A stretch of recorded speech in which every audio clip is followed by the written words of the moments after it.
actually sitting in a coffee shop one day, which is actually where it starts out as in in the story. It starts out in a coffee shop, and I was actually sitting in one, and I had looked over my shoulder to see a girl who was just very frail and thin, and she was sitting in the corner, and I didn't know her at all, and I didn't even attempt to speak to her or anything. I didn't even look at her. I just kind of like wrote down what I thought that her life would be like, and then I kind of went on from that.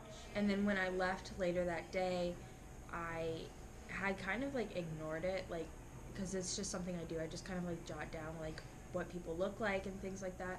So when when I left, I kind of forgot about it, and then like probably about a week later, I found it in my notebook, and I just started kind of creating a story around her, and I used a character named Charlie in it, and he was mute in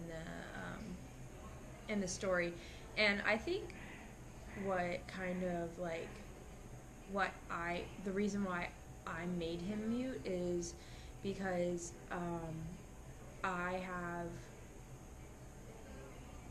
I was trying to relate to the characters, and I have like a hearing deficiency, so it's very hard for me to like listen to people and stuff like that. And I thought, well, what's the opposite of that? Like, I didn't want to like him to be like completely deaf or whatever. I wanted him to just be mute and like maybe just a little different than me, but still like have trouble communicating with people and stuff like that. So I I use like small like indications of communication from like things that I used to do, or like things that I still do.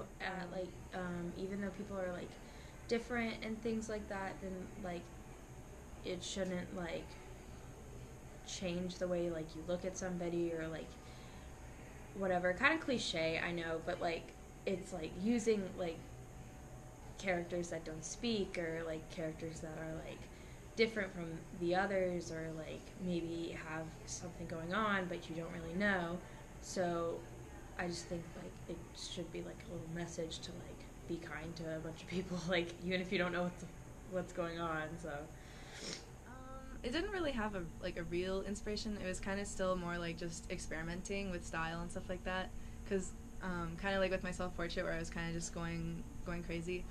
Um, I've been wanting to do paintings recently where I start kind of more abstract and without really a plan, and just by letting like using gouache paint and then adding a lot of water and just letting it drip down the page, and then after that I start integrating like the face into it and then add more drips, so it kind of creates like a lot of layers.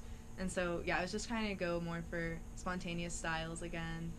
um, the girl in the painting, she's just a combination of a couple pictures I found on Pinterest also. So yeah, there's no like real deep inspiration for it, but just like style stuff, you know. I feel like a lot of the colors are dark. So there's a few bright colors in it, but a lot of them are dark purples and blues and reds. So there's definitely a kind of dark feel to it, and then the fact that her face is so solemn, like not smiling at all. So I guess there's like a solemn vibe that you kind of get from it.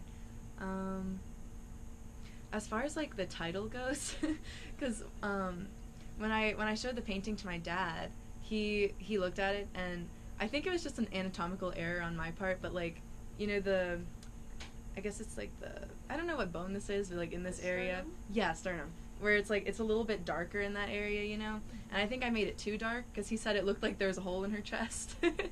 So I kind of took that and ran with it because he said that was like the focal point of the painting. So I was kind of like, I was like, okay, I'll go with that.